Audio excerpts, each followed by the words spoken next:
Hi! Welcome to StudioR12 Stencils, and it is the last live of 2021. But we are here to show you great things that you can take with you into all years and all New Year's. Yes. We have some fun things planned for you today. Let me check our audio. Do you guys like our hats? We are on a little bit later than normal. So it's a little bit different for us today because we got to have lunch. We had lunch. We're gonna burp, and I'm a little bit discombobulated though. Okay, so we are good to go on that. Okay, hi. So today, let's do a little bit of housekeeping. We have some people popping on with us. Yay! Hi, welcome, guys. Don't forget to like, share, and comment so that you can be entered to win some prizes. We have a grand prize. I didn't even tell Patty what our prizes were this week. Do you want to know what they are? Ooh, I do. We have some stencils to give away, but our grand prize is a huge bundle of birds. That is such a cool one. All different, and they're like multi-layers, so you'll paint like the body and then you'll paint the second layer. Yeah, we have multi-layer chicken stencils. This is, I believe, a pheasant set. There's all kinds of multi-layers, so and even multi-layered grape stencils and things like that. So check those out because it can make you be a real artist, but just stenciling. Absolutely. And they are magic. They're really good. So the winner of the bird stencils will be announced tomorrow at around 2 o'clock p.m. So you have 24 hours. If you can't catch us live, then you'll be able to get that. And then we have some other stencils to give away, and I'll announce those throughout the show today. Diane wants to know if there's an arrow going through your head. Diane, no, it's a paintbrush. Which is even cooler. And we dressed it up with peacock feathers. I mean, you gotta have yes, absolutely. We had to bougie it up a little bit, as Patty said. Not bougie. We have to be bougie. Like Applebee's on a date night. All right, so it never fails, guys. It's always wild. Oh my gosh. Okay. Be sure that you have subscribed to our YouTube channel. Our video that we released last week was my tutorial. Such a beautiful project. On the 3D sled, which was super fun. Look at the detail over here. This is a raised texture paste through a stencil. So Kari will show you how to do that, and then how to dry brush on top of it to make it look like a layered thing. Yeah, and snowy. And so this is on our YouTube channel now, and there's been a lot of people tuning in watching it, which is super cool. And we have really exciting news. Last week we showed you guys the lovely, cute little mitten with the gnome. Yes. And we were having technical difficulties with it, but our wizards got it figured out. Steve, the wizard of video. So this is coming up on New Year's Day, and I'm going to say right now. If you are not on our newsletter, you want to sign up for it before New Year's Day. Ooh, yeah. So she's giving you a hint. If you like this and love this, you want to sign up for our newsletter before New Year's Day. And the newsletter, guys, is at StudioR12.com. And the way that you can join it, there's a spinning wheel that will pop up. And you spin the wheel, it'll give you a coupon. And then you'll automatically be entered in, and you get to save money. So, and you don't have to use, I don't know when the coupons expire, but you don't have to use it like that minute. So you can go sign up, get your coupon, have it, and then you're signed up. Right. And then you get updated about techniques and all the things and saving money. The newsletters are great. We spend a lot of time with them. We have planning meetings, and we sit down and what can we offer? What do we want to teach? What can we do to make stenciling easier? What can we do to make techniques easier? What can we do? How can we demonstrate that in a newsletter so that you can read it at your own pace? Yes. It's a big deal. Jennifer asked, how was our Christmas? Christmas was good. It seems like so far away. I know, right? We family Christmas tomorrow. So Ted and I went on a 3.5 mile hike through a state park in West Virginia and had a blast. It was way more hills than I thought, but it was fun. It was really fun. We are also doing my in-laws' Christmas tomorrow. My nephew had to have an emergency surgery on Christmas Eve. He's doing swimmingly. He was out shooting his new BB gun on Christmas Day. How old is he? He's 6. Oh gosh, I didn't realize his age. Ooh. And then we were going to do it Sunday, and then my husband woke up feeling not well, so we're going to try that drama Christmas. third time's a charm. Yes. For my in-laws Christmas, so we're hoping to do that tomorrow too. So fingers crossed with that. Yeah, we installed a swing set for the grandkids, and that was interesting. We moved a mountain of mulch on the weekend. Yeah. And then we went hiking. And it was, I don't know about you guys. So last year at Christmas, we had a blizzard. Like, it took us an hour and 20 minutes to drop off my bonus daughter. It's normally like a 30 to 40 minute drive. This year on Christmas, it was like almost 70. Yeah, it was 69 degrees. Yeah. And yeah, it was amazing. And I literally was hiking in a t-shirt with no sweater, no vest, no nothing, and was just like, hey, here I am. Yeah. You know? So yes. So thank you. Steve is our resident snow lover. Oh, poor He Steve. loves the snow and cold. So you guys leave comments about what you got for Christmas. Yes, or absolutely. What special memories you made, that kind of thing. Did you guys get any stenciling things? I know a couple of you got StudioR12 gift cards because I've talked to a couple of people about it. So let us know if you got gift cards, if you got stencils, if you got any crafting, painting, anything. We'd love to hear that. I'm trying to think if I got any. I bought all my own gifts. I bought my big gift too. I was just like, listen, I'm just gonna save you some problems. You know you're gonna get what you want. Yeah. He's we talked fairly about clueless. We talked about before we got on here that we got what we wanted and we got our husbands what they needed. T-shirts, socks, underwear. No, just kidding. Ooh, Jennifer said she got 2 gift cards for StudioR12. That is so awesome. Cool. Kat said I pulled a prank on Kat pulled a prank on the kids and grandkids. She bought 18 Nerf guns and had over 400 Nerf bullets, and they had a Nerf war. That is amazing. Kat, you're my hero. That is so cool. Great. That is the best story. How many grandkids? She did not say. Wow, that would be so amazing. Yeah, a lot. That's so cool. Yeah, that's great. Super fun. Okay, so Donna said that she got some lovely gifts and gave some even better ones, including some that she stenciled and hand painted. And do you know what is weird about my Christmas? I didn't cook one thing. I didn't either. Nothing. We went to sushi after the hike. And, I think I made eggs. Like where we typically go? Yeah. Did you get free sushi? I did. No, I turned it down because I ordered too much other food. Yeah, I tried to talk my husband in. I said, okay, so we have breakfast with my mom, and then we can do free sushi for lunch. The coolest mom. Shout out to Kim Bear. She's super cool. Hopefully she's on this one. If she's not on this one, we'll make her say something later. Yeah. But yeah, so one of our local restaurants did free sushi on Christmas Day, and they were packed. I'm sure it was like 6:00 when we went in there, and so guys, we don't have any restaurants here. Like we have like 5. We have all the fast food you can ask for, but we have like 5 or 6 or maybe 7 restaurants, and we're blessed by every one of them. We love all of them. Big shout out to all of the local stuff. Yeah. Okay, I'm gonna do my first giveaway. Okay. My first giveaway, you guys, I'm going to say this is the best giveaway, and I'm just going to do it straight from the top. Okay. Straight from the top. Tiffany Moore gets our new lettering tool. This is so that you can take a letter stencil and you can lay these lines out, has placer marks, and you can make evenly spaced lettering. Yes, and so we did a Facebook Live on this a few weeks ago, but that's what this is about. So on on Saturday, we used the lettering tool on this. So Tiffany, we will message you. Can I borrow that for Yes, please. And we will get your info so we can send you the new lettering tool. I want to talk about why you should watch this when we release it. This has got a slip slap, which is really artsy fartsy talk for making a dreamy background. It's got a dreamy background, and then layered on top is dreamy little texture, like sweater texture, and then on top of that is a little bit stronger snowflakes textured and doing the thing, and then on top of that I show you how to do the lettering and get it spaced using the new tool. And then of course it's got a gnome, which is like, I can't believe how long and how popular gnomes are. It's ridiculous. And then we have texture on the top. There's a lot to learn on this. You will not be disappointed. Okay. And that takes us to, I ran into my brush.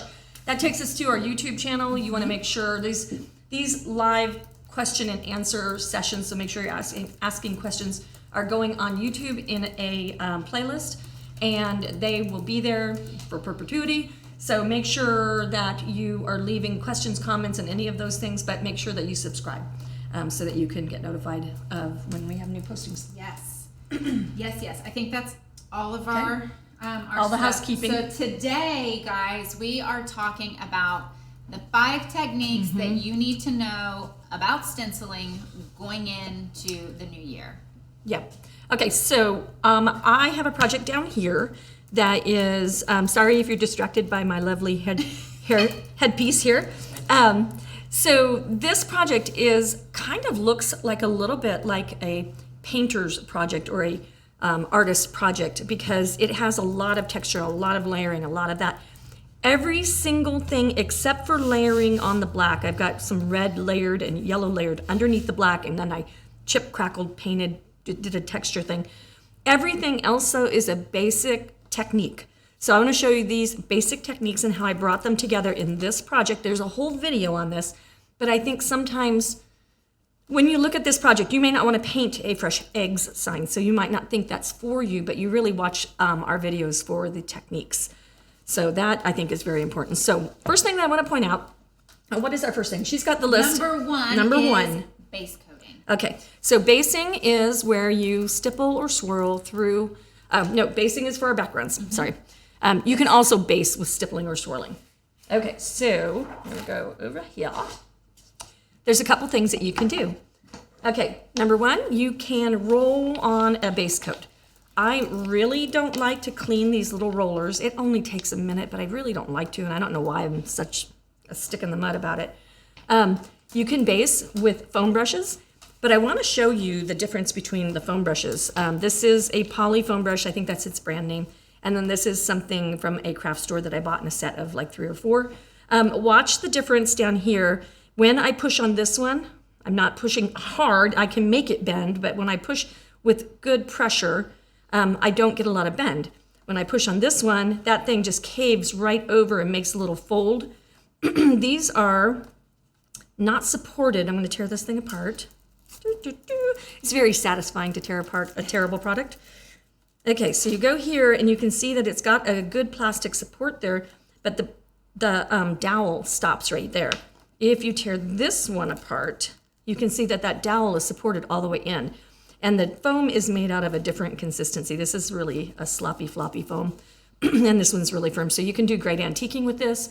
You can do great base coating with this, and I'm going to show you how that works. Okay, whoops, hey, paint drawer. This paint drawer is so full of paint that it is heavy, and I forgot, and it kind of came at me. Once it comes a little bit, it just kind of, and there's even a warning thing on the top. It says, keep hold of the handle, you know? Okay, so we're gonna go here, shake up our paint, put some gray paint out. Gonna watch the bell sleeves. You know, you have to ring in the new year with the bell sleeves. I mean, I had to. Okay, so we're gonna take a foam brush. If your foam brush gets, so they float in the water, if it gets any little knots and gnarls on them, I just pick them off. And then it leaves it kind of like something ate at it, but it's okay. Pick up with no water, and you're just going to evenly watch your bell sleeves and evenly base. That's the difference when you evenly base your project. I've seen a lot of people that have, even people that sell in craft shows, they take and they scoop up big paint and they leave all these ridges, and those ridges are going to make your project look like crud. Okay, so it's really easy just to base until everything's smooth and to not pick up a whole lot of paint. And that really is a thread with crafting, stenciling, swirling, stippling, is to use a small amount of paint and paint in layers. Stenciling is a layers game. I'm going to have to work really hard to get that smooth because I put on so much. Now, when I get to the ends of my board, this is different. So what we want to do here is I want to sweep up and out. So little short strokes, and then I can even it out with big strokes. And that will prevent this whole ridge right here from getting too paint droopy. If I come over here, let me see if I can show you. If I come over here and I catch the edge, then that's what happens to the edge. And then it's an interesting thing. How many of you base the edges of your boards? Do you base them, or do you just leave that like raw edge? I like to leave the raw edge unless I need it based. Yeah, and a lot of our boards come with black on the edges. And they're burned from the lasers. We typically keep them black just because we like the black edge. And it also is going to be determined by if you are going to paint the front and back. Yes. So if you're going to paint the front red and the back is going to be white, then you have to decide, okay, what color am I going to do? And that's where a lot of times we just stick with the black because then it's going to work for Let's each address side. that elephant in the room right now. Let's go ahead and take another color. I'm going to put my brush in water. Oxygen is what makes paint cure. So when your brush is laying out, we were painting something last week. I think my son Chris actually was painting, and he left his brushes out here because he knew he was going to use them again. And then when I had to go clean them, I didn't have to go clean them, but I grabbed them and said I would because he was doing me a favor. But when I went to go clean them, they were hard as a rock. The oxygen cured that paint in the brush. You're going to wreck your brush. Now we do have paint cleaner. It's in the...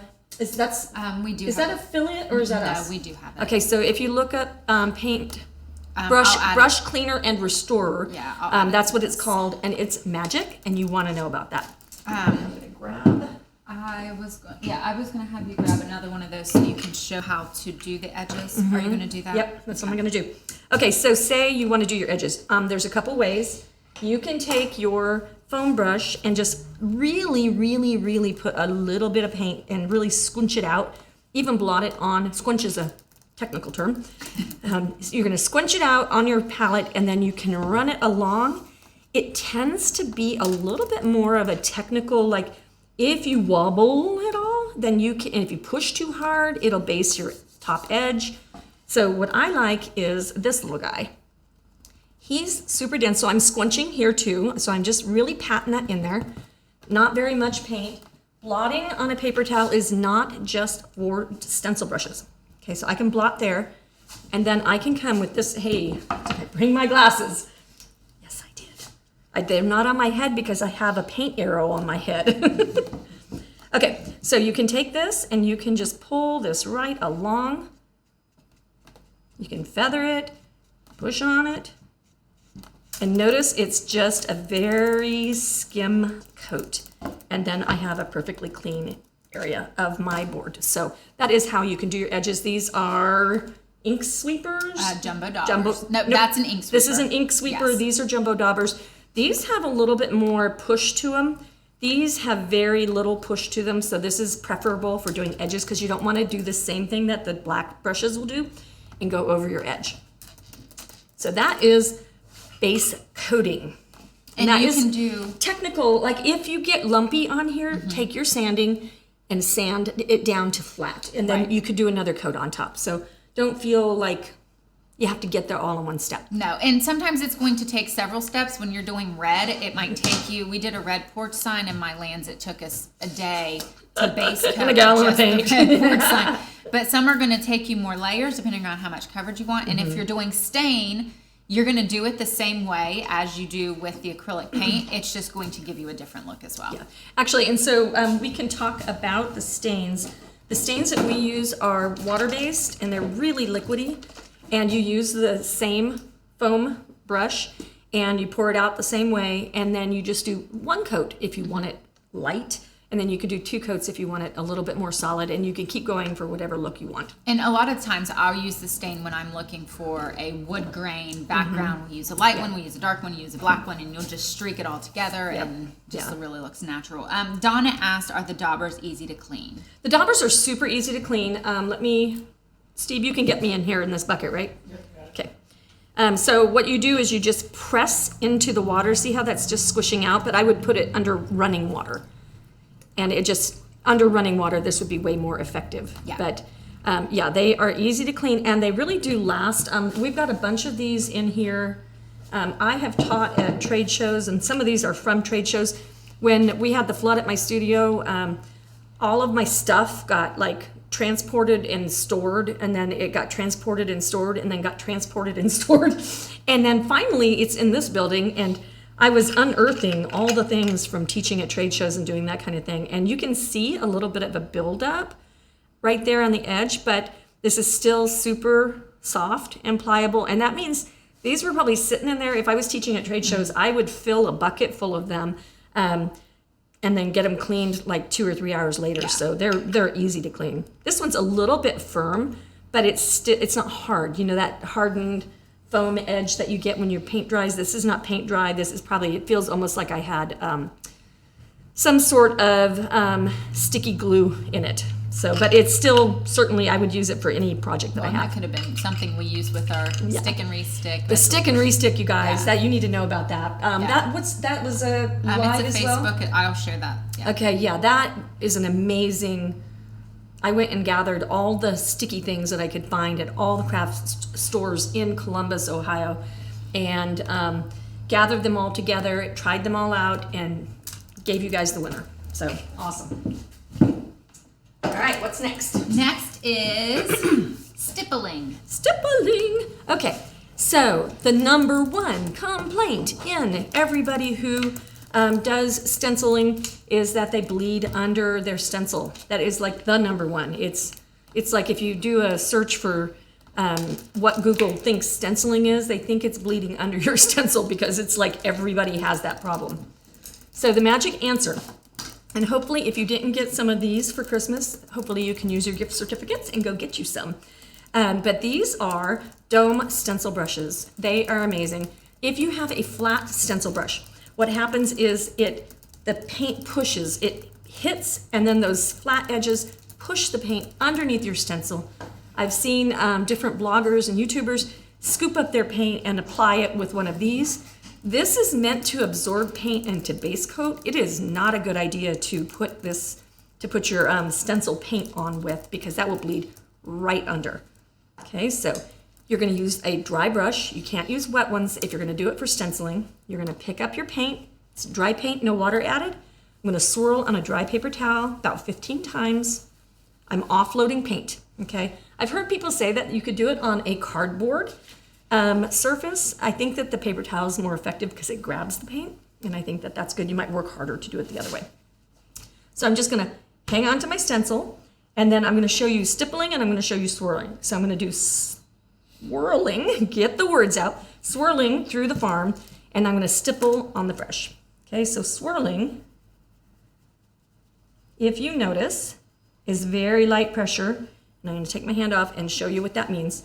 If I'm using light pressure on my hand, you can't even see the paint. If I'm using heavy pressure, now the paint comes off. So that's the difference, is a pressure game. I'll reload. And I think my little problem sleeves knocked this thing over. One, for those of you who are new here, we don't typically just hold down the stencil. I'm going to get a piece of tape right now. We typically use tape. We're just trying to do this quickly just to show. To not be 12 hours of showing you basics. Okay, so I'm going to show you the reason for this. When your stencil is bigger than your project, you can tape on things that are inside the stencil. But if I tape in only one place, I can still get rocking and rolling. Okay, I'll get that re-lined up. If I tape in 2 places, I get nothing. I mean, it'll wiggle. I can make it lift, but get nothing. So that is the way that you tape effectively. Okay, so back to swirling. So we're going to swirl on here. Notice there's my M is done with the first coat. There goes the R. There goes the A. I'm not breathing heavy. My arm's not getting exhausted. All of that. If I stipple, number one, if you're stippling, you're going to have more potential for bleeding under because you're pushing on the brush. And a lot of people, I don't know why, but they think that stippling is like pound, pound, pound, pound, and it's not that. It's tap, tap, tap, tap, tap. So be careful with your pressure. Okay, so we're going to go over here, and it's tap, tap, tap. Now I am going to try the R with very light pressure. Okay, so I can get it lighter but I'm going to lift and show you this, and just as soon as I finish this R. And when you're finished with the R, Lisa would like to see you paint with the brush on your head. I'm having problems with my glasses and the brush on my head. Okay, I'm going to lift and reveal. Okay, so see how this is dreamy? And then this is the stipple with just the normal pressure that I would do. This is almost like this, but I don't like the snowy texture. So what I don't like about that is the snowy texture. And if I went in my chicken over here and watch the difference. So say I'm gonna stipple. I'm gonna go stipple, stipple, stipple. And I will say I'm good at this, so I could probably do this without making a mistake. So I'm not bragging, I just have done it forever and ever. But if I started in the middle, golly bum, I'm really good at this. So let me tell you why this is working, okay? It's working because I'm starting one place, and then I'm going right outside of that place and kind of going around that circle, and then coming back around, and it's making it nice and even. What generally happens when people do this is they pick up and they try to blend, and they end up with little circles, okay? So it's really hard to get even coat. I know I'm not failing at this, but I'm sorry, I'm really not bragging. I'm just really mad that I can't make it happen for you. All right, but if I swirled, I'm gonna fill that in, and the swirling just makes it nice and dreamy. It dries. This is still wet. This is dry. Okay, so it makes it easy to do a couple of coats, nice and even, no circle texture pattern things going on. Okay, what was my question? Oh, painting with the brush. Yes, painting with the brush on your head, Yeah. please. LOL. Okay. And there's going to be different projects that you're going to want to stipple versus want to swirl. On the Farm Fresh eggs that we have up there, What I need to do. We had to swirl with that because we wanted the really We wanted this dusty, faded. Yeah. Yes. Now there's going to be other things where if you're doing a drop shadow and you're covering a light color over a dark color, then you might want to stipple to get your coverage faster. And anything that is skinny, I don't find that swirling works very well. I'll show you an example. If you guys have not seen these are the disc binder little discs, and you can take your stencil and you can just store it on here, and it makes it into a little stencil book. And so you can turn the pages, shop your stencils, put it over there, stored. But something like this, which is our buffalo plaid, which is super duper duper popular. Something like this is got these skinny lines here. So I would swirl here and I would stipple here. Yes. That's what I would do. And Steve's gonna throw the things on the floor. It's just a camera. I think the battery died. No problem. But these little guys have a punch that is an affiliate link below, and they make a little pinhead punch, and that is what you put in the book. And then this is one of the stencils that we put the adhesive on, and it's in this book, and it is not causing problems. No. And it's still sticky. Okay, and that's the tack, the re-stick. Yeah. So that's that product. And then, but I can put all my, there's the one that I used for the little snowman, and here's my snowflakes. So all of these can go into a book that I call this my pattern book. And then they lay and stack remarkably well. And we just have a shelf. We often get asked about where we put them. We have a shelf under our table. So here's that the word stencil book. we just stack them up. Yeah. And then, so that one was not put back. And let me show you, they just pop right in. These are the bigger rings, and they're floppier. I personally recommend these little, maybe 1 inch or 3/4 inch little dudes. You wouldn't ever want this many stencils in one book. I think it would be way too much. But when we're looking at this is quite a few lettering stencils. And that is a holy stencil, and that is supporting all of the weight of all of these stencils. It's remarkable. And I like stacking my stencils, but you can't dig through the piles. So having a little color code with the disc binders makes it great. Ellen asked, when stenciling white over black, how many coats do you feel it needs for coverage? If I'm doing white over black, swirling, I would say 3 coats. Probably about 3 coats, wouldn't you say? And it depends on if you want it dusty or not. You know? I typically stipple when I'm doing white over black. Yeah, I love swirling. I hate stippling. My arm just gets tired.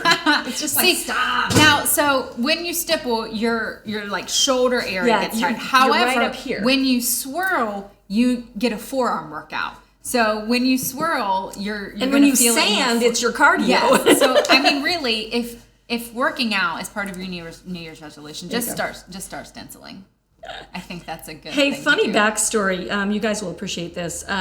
We get these little things that fall out of our stencils, and they are funny because we, have a manufacturing side and then we have a design side. When you go back to the manufacturing side where all the cutting is happening and all of that, so these are all made right here in the United States. They're made, just for you guys.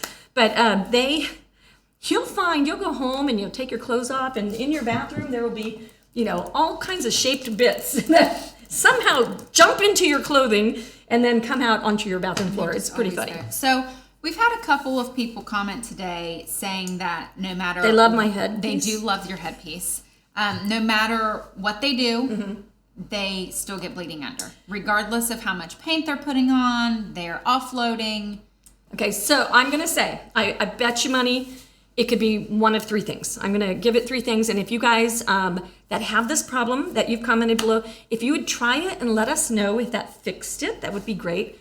We just need a Zoom meeting with them or something. Yeah, we can do a Zoom call. That would be fun.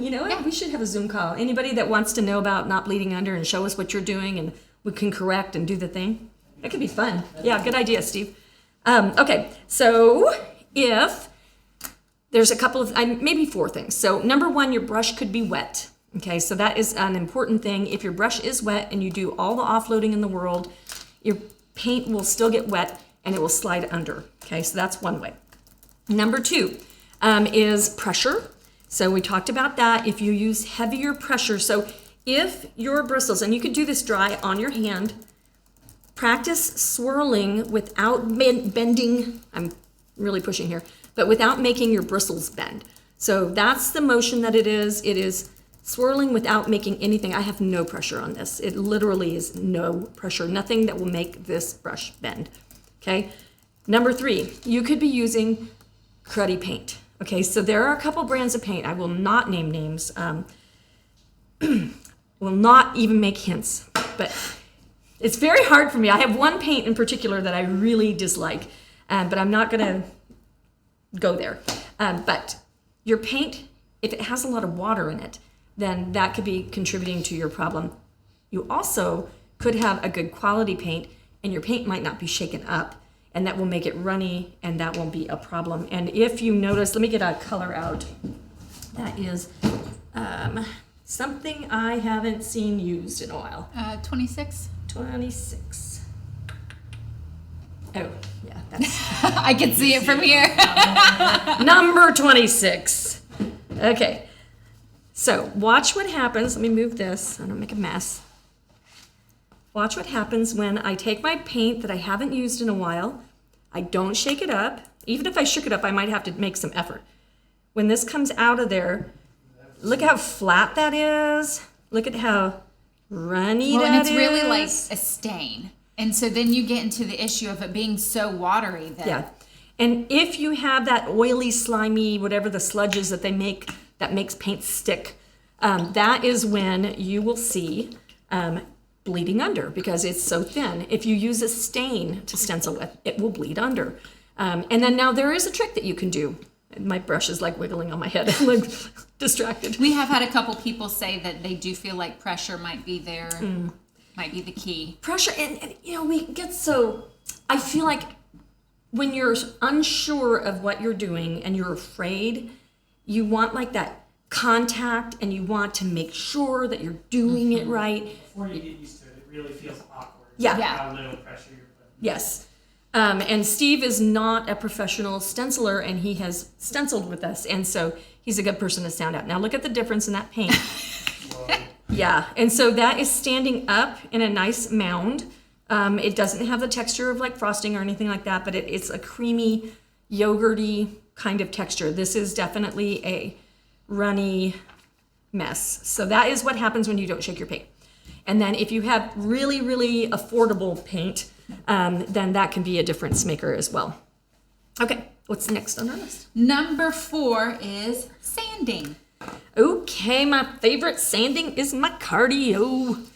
Okay. And a couple people have asked about the disc binder. Those are Amazon links. I've shared the links to them themselves, but I've also shared the Amazon link blog post that we have with every Amazon link of everything we use that we just can't offer. If you guys see the shelving unit behind Kari, it's got random things on it. We haven't quite, we renovated this building, and when did we move in? March? March-ish. March, yeah. So we moved in March, but immediately after we moved in March, like we were scattered to the wind. 2021 was an interesting year, but we were scattered everywhere, and the building had been knocked down completely. Like literally, animals could walk through the walls. It was in really bad shape. But we knew that when we bought it. So we knocked the whole thing down and they rebuilt it for us. And when we moved back in March, then we immediately had to scurry to get everything ready for what we call Q3 and Q4, which is the big shopping time for everybody. But it's also when you guys are painting to decorate your homes. It's when you're painting to sell at markets. It's when you're painting to make gifts for people. So we have to be in front of the Q3 and the Q4 by a whole queue. Right. And so in Q2, I better be doing Q3 things. And in Q3, I better have everything out that is new that year. So we came in and just hit the ground running. And we just never got everything put away. So this last weekend, day before Christmas, I got it all put away except for in here. Yeah, I forgot about in here. I took off a few days last week, and Patty She made me do it by myself. She texted me and said, I got all of the shelves cleaned. Merry Christmas. I was like, that's the best Christmas gift I could have gotten. You know, we couldn't find out where the glue was. I discovered half of my Deco Art media acrylic paints in a bucket of, like, I don't even know, foil. It just, everything, like, I think we had uneducated helpers helping us move. And so they just kind of shoved things in boxes and brought them over and put them down and stacked them up. And, you know, it feels good to be organized. It does feel good. I have a question and a giveaway. Okay, so giveaways. The giveaway is going to go to Donna Hellier. Congratulations, and she Donna. gets a buffalo plaid stencil. And so, but Donna, we will message you. But Donna had a question and said, have you stenciled with stain or is it too liquidy? So Donna, if it were me, I would, you can stencil with anything. Like, I mean, we stenciled with powdered sugar in the Santa Claus footstep stencil at my house. That was amazing. So we made Santa footsteps through my room, or we did flour, not powdered sugar. Oh, Or was it baking soda? I think it was flour. I think we tried a couple different things. Yeah, I can't remember. It's in a video somewhere. I don't know. Did we ever release it? I don't know. I don't know either. So once I do the thing, I step out and I am not in the know of the things. So I don't know where we ended up with that. That was right about the time that we did the cleaning your brushes and cleaning your stencils because we were at my house. So Stenciling with stain, yeah. So what you could do if you want to stencil with anything is you can, with the stain, you would just spend like 30 spins on your paper towel. So you wouldn't just go 12, you would take some time and make sure excess moisture wasn't coming out, and then you could do that. But if you want paint to look like stain, then you just do really light pressure, and that will make it look really faint. And let me show you an example of that. So if glasses are not on my head, this is a paintbrush. Okay, if I'm over here, you can see that this is very strong. So this is like a stipple technique. Let me pull out that stencil. I love that you can color code these books. Guys, literally, if I didn't have a company that made stencils and I found this and tried it, like I have tried it here, I would use this as my stencil storage technique. It is magic, and I can't believe it's this simple. Okay, so we go through the book, find my stencil, pull it out, close the book. So when I'm going into something this thin, like over here, I'm gonna find that I do the best base coat if I stipple, okay, because the lines are so thin. If I'm swirling, it's like the brush just misses over some of the little holes. However, if I want something to look super faded and super faint, then I'm just gonna swirl on top of my stencil, so soft, like airy brush, like I'm putting blush on my cheeks, that kind of pressure. You don't go onto your cheek and go, you do swirl, swirl, right? So I would just swirl so gently, and that will make that very faint look. So that is how you make something look like stain. Yeah. Okay? Ellen asked, what kind of paint do you use? Chalk, craft acrylic, thick bold acrylic. She said, I've even heard a paint party business using wall paint. Yeah, you can do all of the above. Anything, we use acrylic paints. You can use, back in the, I'm gonna misquote the world and the history of art and craft and say it was in the 70s, it might've been the 60s. There was a style of painting using stencils that was called theorem. And that's that really cool painting that was done on those like black chairs with the gold paint. And they're super like collectible for a while. But that was theorem painting. And if you heavily do the edges, it like self shades and highlights and does the thing. It's a really cool looking technique. I think they might have even stenciled on velvet and some things like that way. So what was the question again? Oh, what kind of paint? Oh, so any kind of paint. But I think the theorem painters used oil is where I went with that. But oil just takes forever to dry. So I don't, water-based, cleans up easy. I don't have to use chemicals. I can just rinse it in my sink.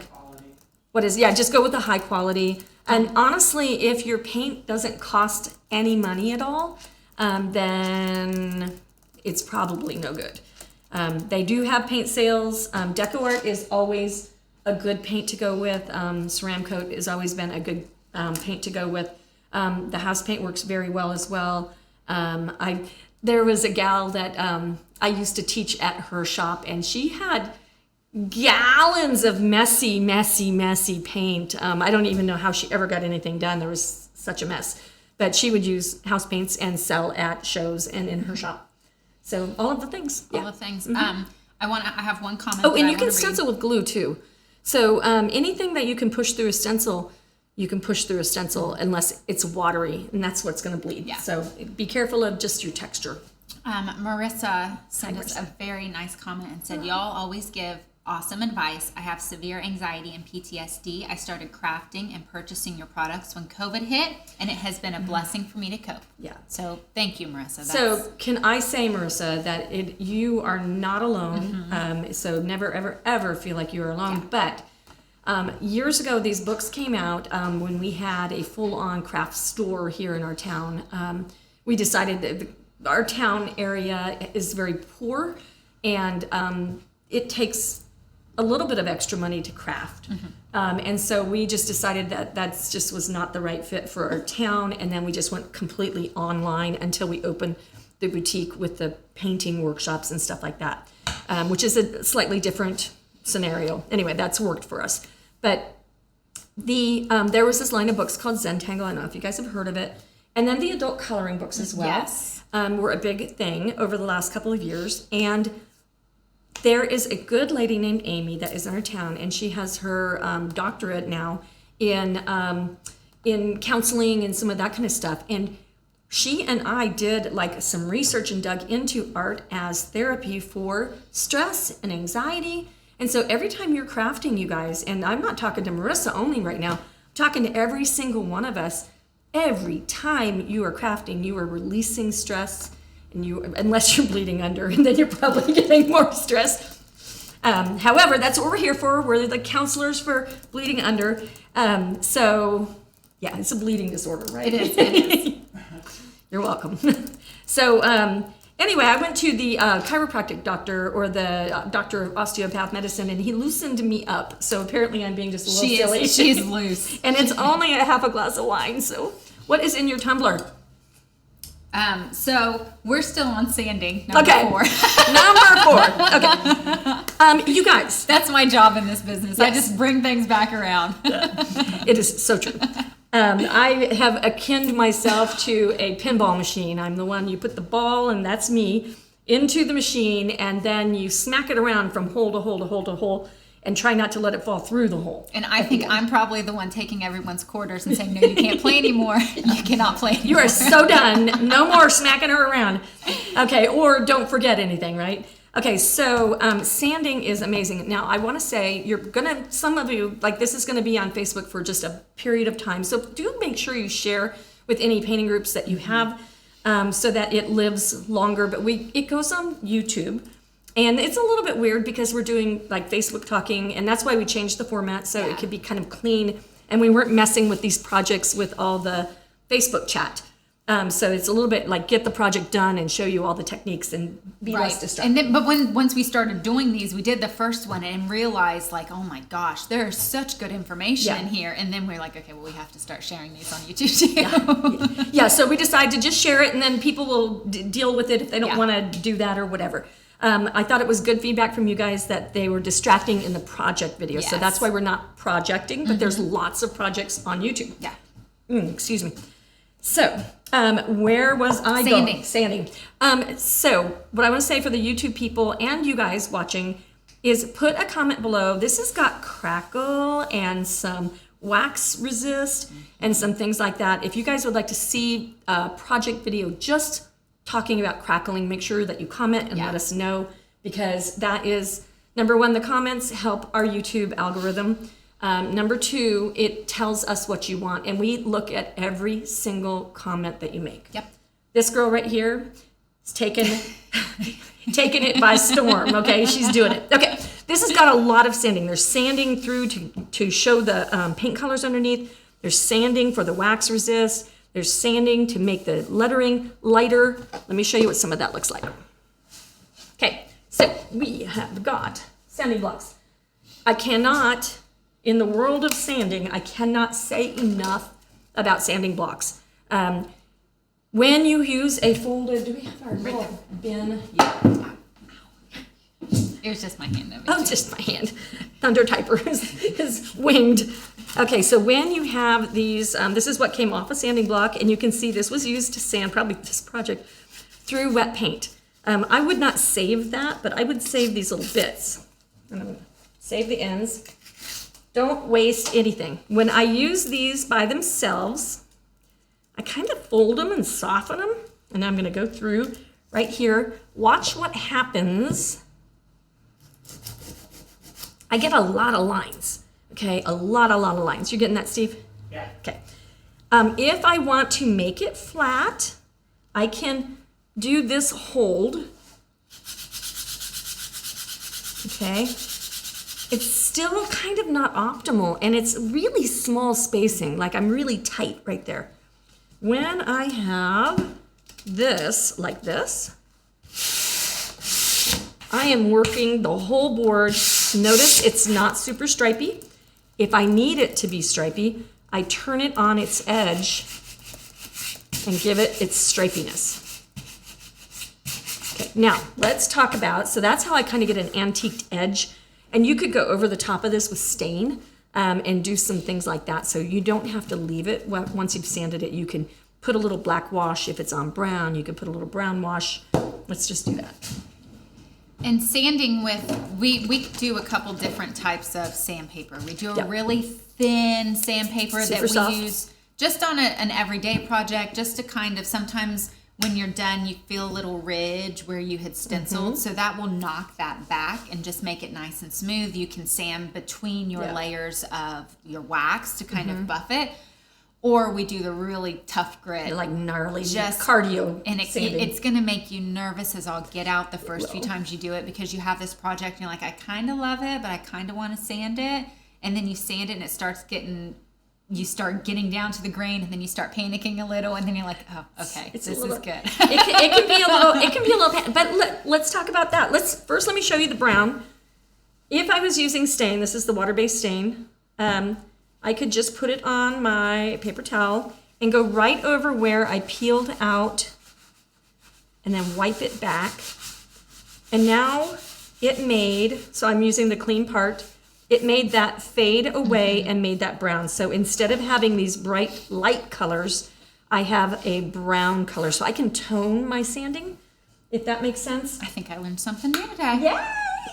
And Kat said that she would like to see how we store everything. So that's something that we can discuss in the future is how we need to have like a walkthrough Yeah. and just be like, here's the studio and here's what we got going on.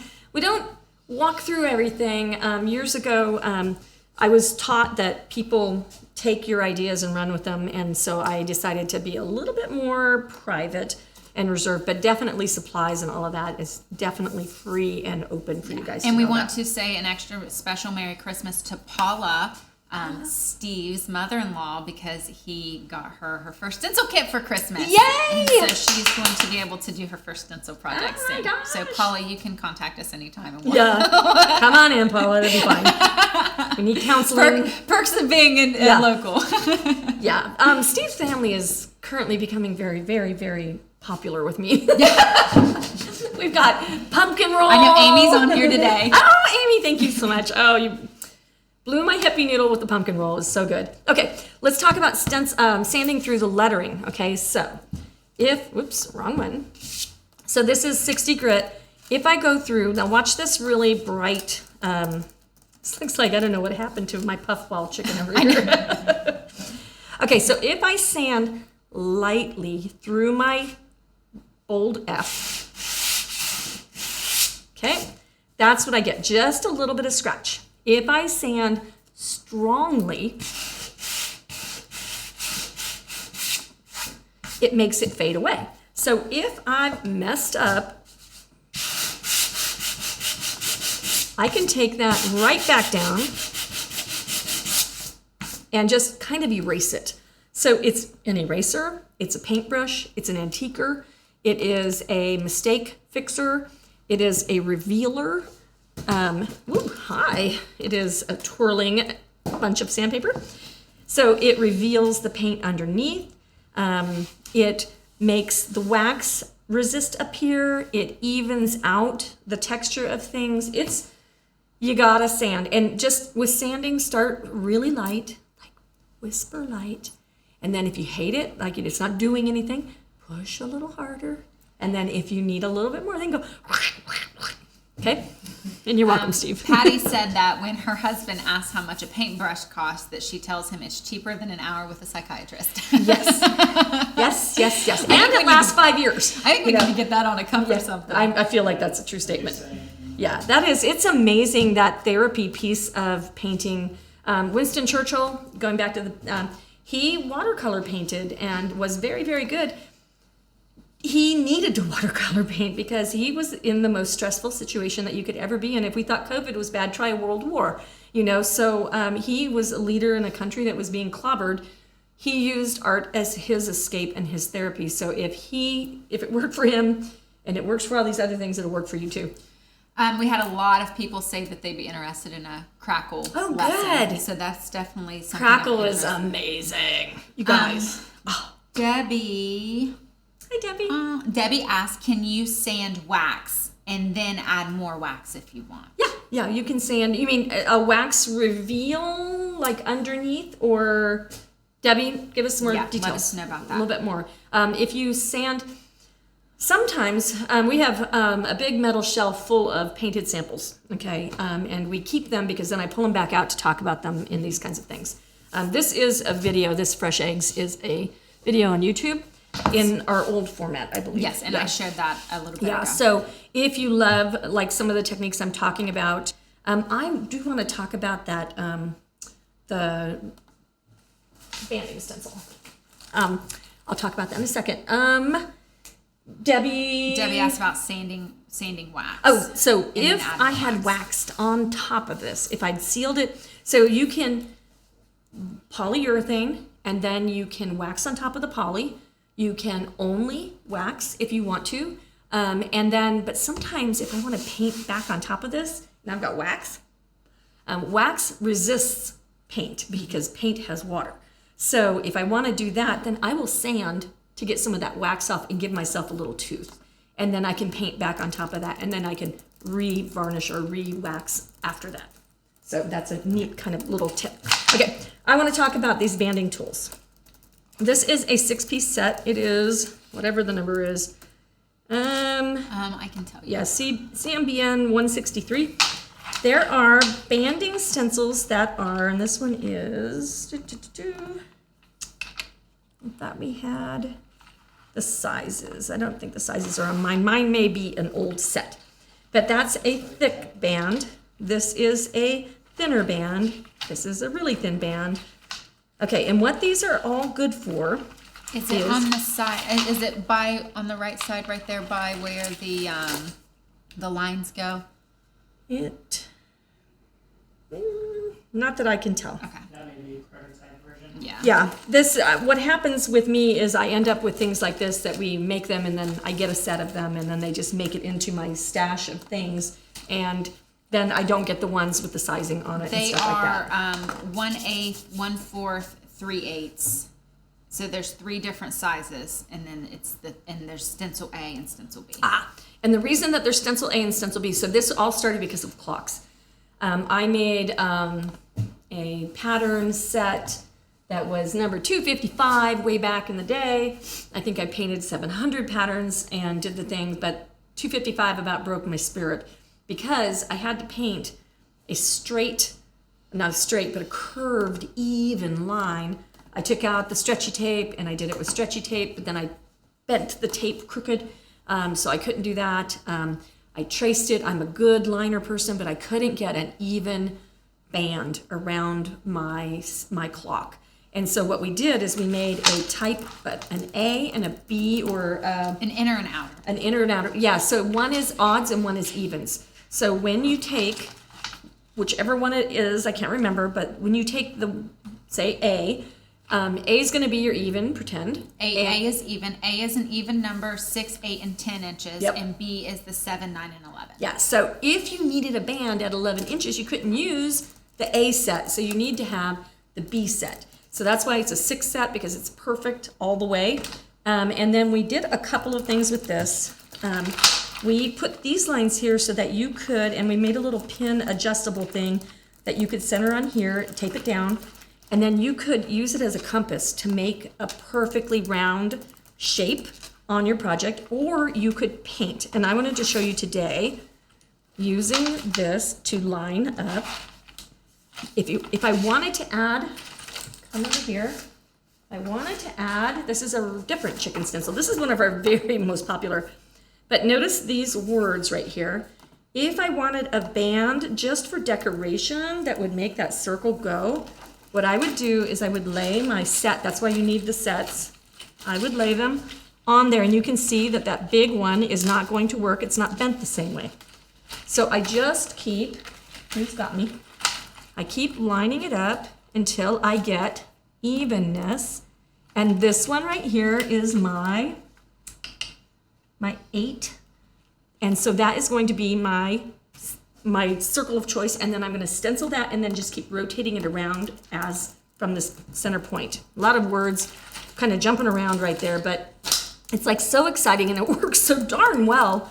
And then that is kind of what this technique is right here, is we've used the banding stencil to make just accent bands. Like the stamp thing is super popular, and it's neat to have the ability to do that whenever you need it. Oops. Okay, what do we got next? Okay, last and not least is masking. Okay, masking. You guys, this is another example of a tool that we've made that is magic, and he looks like little laughing guys. Okay, and they're talking together. Like the old boys club, right? Okay, so the masking tool came from, do we have a truck in here? We do not have a truck. The Christmas truck. We taught that Christmas truck at our shop here in town 875 million times. Okay, am I exaggerating? I don't know that I am.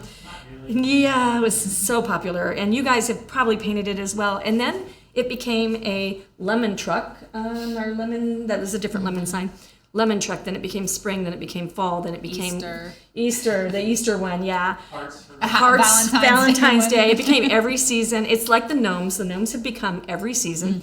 Okay, so when you look at the truck, it has hubcaps, it has tires, it has chrome detail, it has headlights.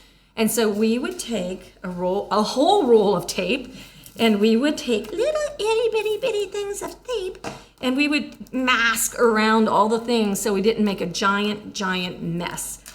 And when we had the idea, I took one of the rings, like from this. Yeah, from the banding stencil. I had the little ring, and I was bending it and using it to mask on a project one day randomly, and the Mylar just bends so perfect, and it's like so flexible, and it doesn't like rip on the edge like a piece of paper would or whatever. And so it was like, oh, we need to make a tool. So Dustin created this with organic little lines and stuff like this. You can use a piece of your Mylar, just cut a piece off of a big lumpy stencil, but these are made so that you have rounds and squares and leafy points and all of the different things. And we added some checks so you can make a check border, and some polka dot stencils, and we even put a ruler on the bottom so it's like fully functioning. And we have a lot of people saying they just got their masking tool and they love it. They used it this morning. The little spiky things at the bottom are really great for the gnome beards. Yes. Yeah. These are like such first world problems, but I gotta tell you what, when you experience one, you are like, oh, why? You know what you want to do and you just can't make it happen. Okay. So when would I use this? This is probably a pretty good example. Let me take this away. And we'll go ahead and paint. I have an apron on. We have to paint, right? Steve made me put the apron on. So I'm always warm, and so the apron just adds like one layer of extra insulation. So I was like, I'm not going to wear an apron today. And he was like, put the apron on. Fine. Okay, so we're going to get our paint. And I like to paint with the biggest brush. If I was going to buy the brushes, I would buy one set of all the sizes. And depending on you. So I find, and I'm going to maybe give insight into your painting style. I find that I paint about this big. I don't paint this big. I don't like to paint this big. Too small of things I never have. Like I don't like it. And I don't like to paint this big. Although I do paint that big, but only because I like the big wall signs and things like that. So I'm in about this size. I really love this biggest size dome brush, but every now and again you do need, let's see if I even have, you need these tinier ones, and you can use that for when you're really getting in tight and close and you really need to just have some control. Maybe you don't want to mask, maybe, whatever the reasoning is, but these are handy to have at least a couple of. Yeah, well, and if you're doing something, like if you're just doing those 2 stars in a yellow, then use a rare brush that you don't often use. Yes. And then you don't have to worry about waiting for your big brush that you like. Yeah, these take a lot longer to dry than these do. So when you're buying your brushes, you want to make sure that you are, and I want to tell you a fun story, like a 2-second story. I don't own a single flat stencil brush in this entire building of 30 years of my painting supplies. My brushes are all here. Everything that I personally use, I've got my own like set that I used to travel with when I taught and did all the things. I don't even own one. I own these, but I don't own a flat one because I have never thought they worked. I would use anything other than, I would use a dauber before I would use a flat brush. And our friend Sherry Chastain said, I have flat brushes that I just can't use anymore. Yeah. They're so they're probably good if I was going to tape a band. And I want to also share a little shortcut for something like that. The people that are having problems with bleeding under, there's one workaround that I can share with you. And the band is what, we got the band back together. If you taped a band, taping bands is a really tricky thing. And I taught a class where I did a workshop with a stained background and then taped band stripes at the bottom of the project. And when we stenciled, and this was way before I was a stenciling person, but when we stenciled over the tape, we were getting bleeding under. And it was super frustrating because that stain looks so beautiful, and now I've got bleeding under, and it makes that little ragged, jaggedy thing, and I didn't know what fixed it. So frustrating. What we did is we used a clear varnish and base coated first with the clear varnish and let that bleed under, and then painted after it dried, and then that stopped the bleeding from happening. So if you're on gray background and you bleed under and you can't figure it out, then base coat your background color or a clear color, and then that will bleed under first, and that will stop the bleeds from going under, and then you can, once it dries, you can do your other color on top, and that should eliminate that. Good idea. So it's a good workaround that I've used for classes and classes of people. I mean, like workshops full of people. Okay, we were going to masking. So if I'm using the big brush, which I love the big brush, and I'm going into, we'll go into teal, and a little swishy swishy. And when I'm doing the offloading, I'm not thising where I'm not bending anything. I'm thising. Okay, so I'm trying to get the paint off of the brush. Okay. Yeah, the pressure you apply when you're offloading is completely different than the pressure you apply when you're actually completely stenciling. Different. Yeah. So when I'm going here, let's pretend like the R is really close to the P. If I'm swirling, what's going to happen? Just do it. You can do it. I'm gonna make bigger. Oh my gosh, guys! Oh look, no, Patty messed up. I messed up. Shoot. Look at, I ghosted. I call this ghosting. When you really have tight details and you ghost, that is where these guys come in handy. Let me put a little bit more paint on. So I can say I'm gonna want that E to be its own color, and I've actually taken to using two quite often, so I don't have to tape anything. And I can go there. And then it has masked both sides. When I did the glove, can you hand me the Mr. Glove? Yeah. Mr. Glove. When we did the glove, okay, we've got a lot of really close things here. So when I was doing the little lettering stencils come on a little square, and they're really tight and really close together. I don't want them to ghost on each other. So I used the double maskers on that, and that was brilliant. When our teachers from Boardroom, our boutique in town, when our teachers got these, some of them cried. So that's how well they work. They were just like, oh my God. You know, if you spend a 2-hour workshop with somebody and they're trying to tape, they could spend 2 hours taping if you're on a truck or a really tricky piece. So the maskers have changed everything. Yeah. Okay, I think that we did it. We did. I have one more prize to give away. This is a large buffalo check stencil, and this is going to go to Mary Ellen Vincent. Hey, Mary Ellen. So Mary, we will message you and get you your stencil. Be sure to subscribe to our YouTube channel. Be sure to subscribe to our newsletter before Saturday. Don't wait until Saturday. You want to do it before Saturday. Yeah, the newsletters go out at the same time, basically every day. Every day. Yeah. They go out first thing in the morning. Yeah. And you can open them when you want them. And you can ignore them if you want them. That's what I love about newsletters.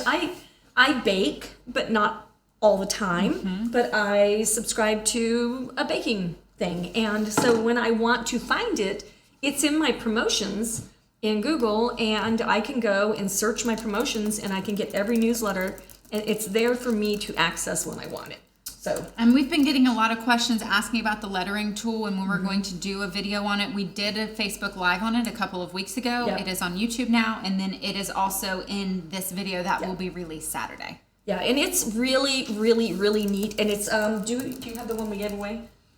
Can I borrow it from you? You can borrow it. Just don't steal it. Okay, so this is a lot like those banding stencils. We really thought our way through this. If you can see, I don't know that you can, there's etched lines with squaring. There's dots so that you can use like a pin dot or just find your center of things. There's flat bands so that you can do slightly arched things. There's full circle bands so that you can do full circles all the way around your project. And then you could do them on either side of you can do on the top on this one, on the bottom on this one. There are centering rulers, and all these little dots are for you to put little spacing marks. And you want to probably make sure, if you think you want to add personalization to things and stuff like that, get one of these triple threat ghostwriters. Those are not my glasses. I know. It's very funny. Okay, so this is an erasable little white lead. So you can go through and you can just dot each one of those. And it even has etched lines. You could make little hashtags and stuff like that to evenly space your lettering. And that I don't know if you've ever, like, I'm the person that gets to the end of the line and I haven't finished spelling the word that I was on, and so then I go over the edge. That's me. And so I really needed a tool that would keep me contained. And then we show you how you go through the process of laying out words. Well, and I needed a tool because I would have never done it. Yeah. I mean, seriously, like anybody else who's never lettered before and probably wouldn't have lettered, I wouldn't have ever. The reason that I have a stencil company is because of lettering. When I was teaching all across the United States and Canada and stuff like that, I got into workshops and people were breaking down a little bit because they didn't want to do the lettering. Even like we provided them a line drawing, and they were upset. They were physically upset. And so we came up with stencils. Yeah. And then from there, the welcome stencils became other stencils, became fresh egg stencils, became all the things. And now we have 6,000 titles. Yeah. We have all kinds of stencils now. That's serendipitous right there. Including a lettering tool, which brings it all full circle. You know, it's funny. We had all the lettering stencils, and we never came out with any of the lettering stencils. Like, we never came out with just the alphabets. And then we started doing personalizations and realized people need to have this power in their own house. And we've got them in sizes from here all the way to sizes like this. So you can, and we've got them, I think there might be 21 different fonts. I think so. And I think the tiny ones are like 3 by 3 or 4. Yeah, I think they're 3 by 3. They're little guys. They're teeny tiny. Yeah, so yes, you'll need a masker. Buy your masker when you buy your letters. Buy your masker. But yeah, and then make sure you definitely want the triple threat ghostwriter, and we call it a ghostwriter because it erases with water, spit, erasers, all the things. It erases. So and it won't stain your project, leave around residue. Yeah. Okay, I think that we need to cheers. Cheers to the new year. To the new year, everybody. And if you're catching us later, I hope that you had a blessed year. And we will catch you in 2022. See you next year.